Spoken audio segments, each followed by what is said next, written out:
Story 1. As life appears to drift into a depressing cycle without end, suburban living may get a little monotonous, and some people hunt for methods to feel more alive. Izzy Wilson, a veterinarian from Rochester, New York, experienced this because she felt the stress and worry of her job getting to her every day. And soon, she was unable to handle it. As an EMT, Liam Foster, her boyfriend at the time, also had a demanding career. One day, he suggested that they spend some of their earnings on a quick vacation abroad, where their troubles will vanish because the world would be so novel and pleasant. They decided to just choose a random location on the map and go there once Izzy approved of the plan. As a consequence, Papua New Guinea was born. Even though organizing a vacation there was more difficult than they had anticipated, they were all prepared to go after less than a week of preparation. They were exhausted when they arrived, since the journey had taken the whole day. So as soon as they arrived, Izzy and Liam made the decision to check into their hotel. Even by New Guinean standards, their money did not amount to enough to allow them to purchase luxury. The hotel was adequate for the cost and provided enough sleeping accommodations. They weren't concerned about it since they would be outdoors the most of the time.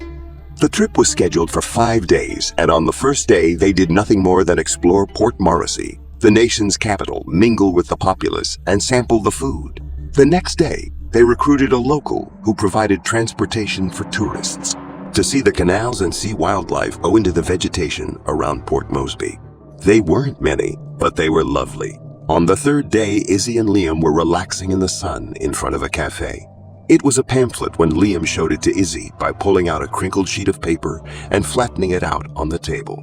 Liam proposed it for the excitement because they had just been touring up until that point in the day, and Izzy agreed. The kayaking day was scheduled to begin later that day, after a brief jeep trip.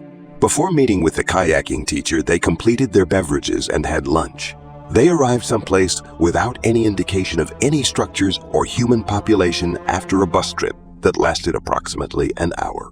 The guy who was meant to be leading them down the little river was plainly irritated by having to perform his job and was standing next to a small cabin with the kayaks hooked on the side of it. Around him, they detected a little rum odor. They carried out the directions as the other visitors encouraged him when he started to become a little tense. The guy, who had already completed the journey, gave instructions, assisted them in entering the water, and lined them all up before explaining what they would be doing. Given the calm nature of the river and the beautiful weather, one should proceed slowly along the canal. With 3 individuals in front of them, Liam and Izzy were the last in line. They conversed informally for the next half hour or so, discussing their plans for when they got home. The other members of the party were amusing and chatty since they were also new to kayaking and hoped the water would be calm. Liam saw this while they were speaking. Izzy inquired about the guide's dismissive answer when he saw that Izzy's kayak was swinging in the water more than it should have. The phrase, "it happens all the time," is used. They complied with the impolite but reasonable answer and went on their way. However, Izzy's kayak just would not settle down, and a huge spray of water abruptly ended their talk. Izzy tumbled into the water as the front of her kayak sprang into the air. He paddled to the beach after hearing Liam cry for the teacher and ran back to her. Just below the water's surface, Liam could just make out her writhing motions. But when he noticed that a big crocodile was swimming around her and closing in on her, tipping her kayak over, the whole terror became apparent. Over 15 feet at least. It focused on Izzy since it would be very hard to conceal oneself in such a little river. In a matter of seconds, it sped through the water, clamped down on her shoulder, started a death roll, and tore her arm from its socket. Her cries were rather loud. The croc, however, who was pushing her beneath the water, drowned them out. All Liam could do was scream and attempt to paddle to the beach as the water was dyed deep scarlet. Izzy was back at the surface shouting for assistance by the time the guide reached them. The second bite from the crocodile has already been taken. The last one opened its jaws, shut it around Izzy's head, and pulled her back beneath the water. The croc vanished as if it had never been there as the corpse drifted up a few yards away, motionless and oozing blood. Liam was startled. Collapsed at the sight. He recalled waking up and seeing himself seated next to a tree with the rest of the gang gathered around him, some of whom were yelling and others of them were gagging. Izzy's corpse needed to be taken care of, so the authorities were alerted and the appropriate personnel arrived within an hour. Liam steadfastly refused to provide specifics about what transpired next. He was only able to mention that he was able to book an early trip home. He struggled to live with himself for a few years as a result of the trauma and the realization that he had suggested going kayaking.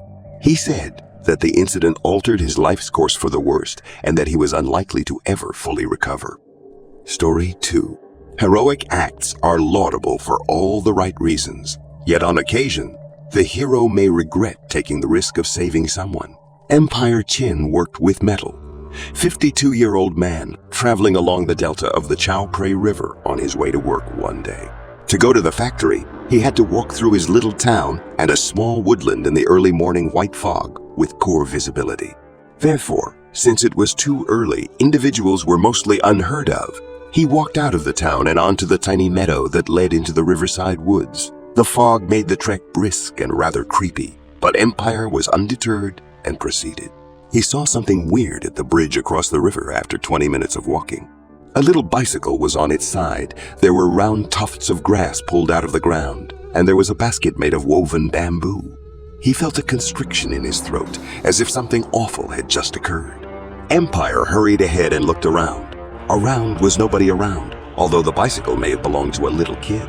As he turned to gaze around, a sound that sounded almost like someone crying emerged from the river's gurgling and the early birds.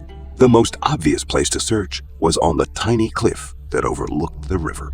So, carefully leaning over, he saw that it did not flow straight to the water, being a hollow with a little mud patch that is big enough for someone to stand in, but not low enough for them to climb out of. Empire understood what had occurred and felt a feeling of urgency. Actually, a little youngster lost control of their bike, fell down the cliff, and stayed lying in the dirt, afraid to swim, unable to climb up and go around. He was a little youngster, no more than 7 years old. He had been pleading for assistance for however long until an Empire discovered him. In order to get the kid's attention and enthusiasm, he called back. He asked the usual inquiries regarding the person's health and walking abilities, and other issues that are comparable. He thought about how he might help the man to get up and spoke to him at the same time, trying to keep the terror at bay. The lad from his hamlet lost control of his bicycle due to the previous night's heavy rain when he was out collecting eggs. The bridge was beyond the cliff and too far away. Nothing could be climbed, and there was no vegetation to provide a foothold or any other way. He immediately reasoned that although the bike would be beneficial, it wasn't reliable enough to depend on. Finally, he urged the youngster to stand where his arm could reach him and to be very cautious. With each step, his bare feet dug deeper into the muck, yet he managed to stand right under the cliff and reach up to grasp his hand.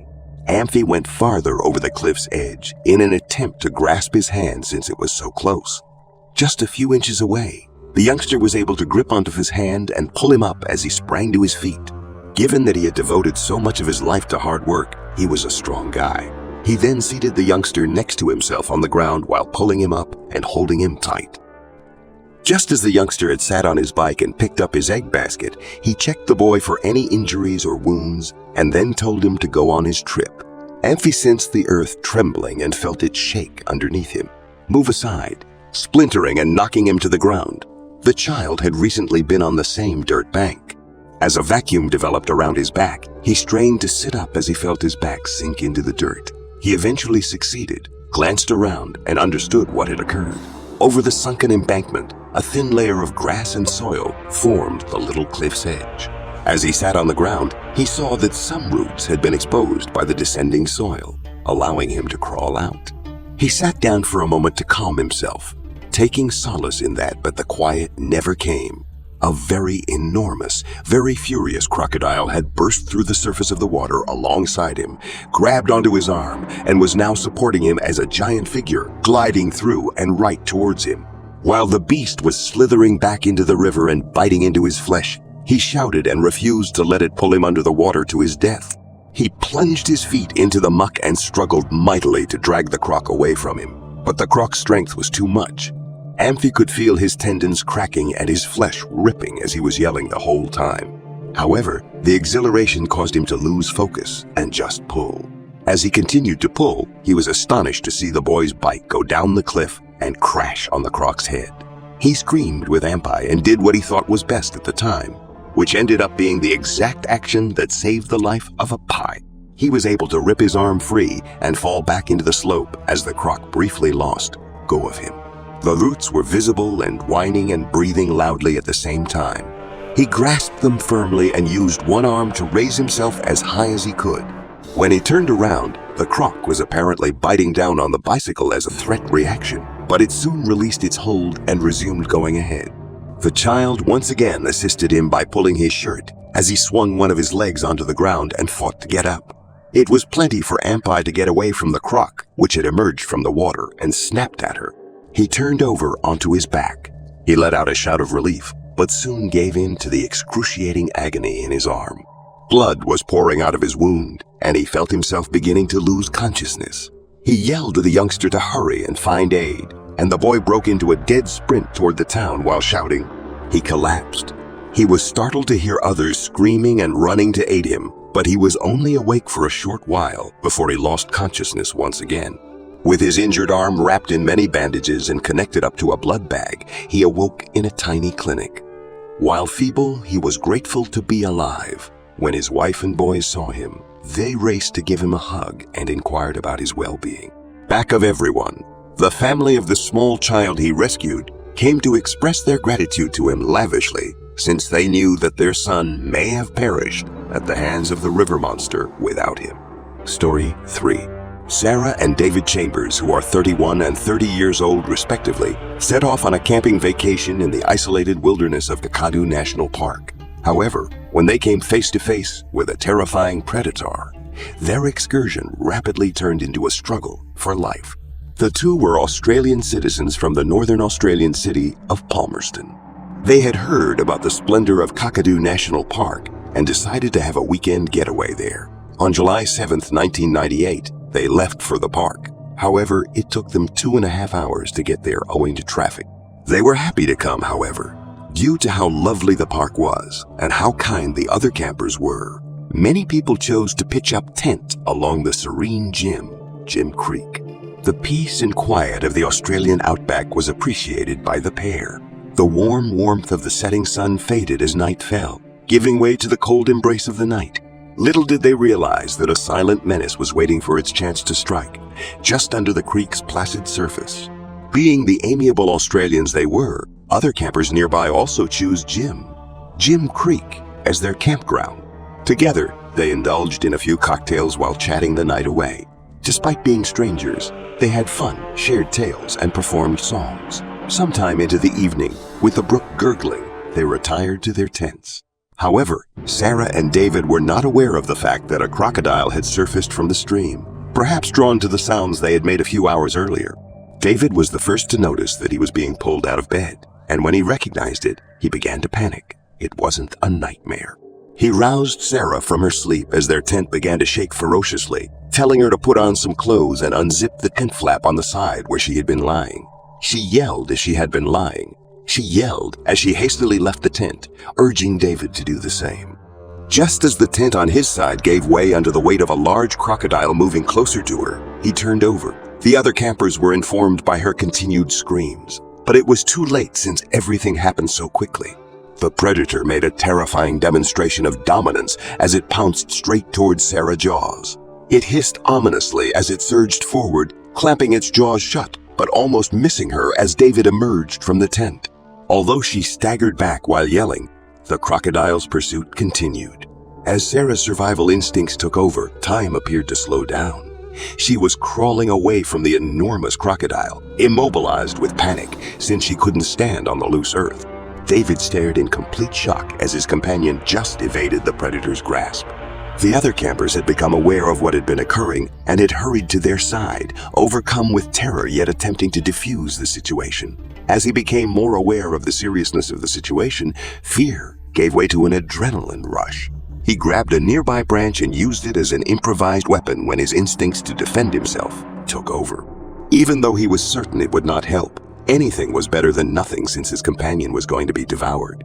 David swung the branch frantically at the crocodile in an effort to divert and stop the relentless animal. Each hit was motivated by a combination of dread, tenacity, and a deep desire to save Sarah. The predator's armored skin was a difficult obstacle, but David persisted in facing his concerns. As anticipated, the branch had little effect on the crocodile, which continued to run towards Sarah as she caught up to her. When on land and sufficiently motivated, crocodiles and crocodilians may be just as lethal as they are in the water, contrary to what the majority of people believe. Few individuals can outrun a crocodile without getting a head start, since they can run up to 30 kph. When the crocodile eventually got up to Sarah, she screamed with such force that it resonated over the distance. The crocodile then took hold of her ankle and began to turn around, pulling her ankle off. In addition, her leg was left a nasty, pouring mess. They were all in awe, since they had never seen anything like that, and the time appeared to slow down.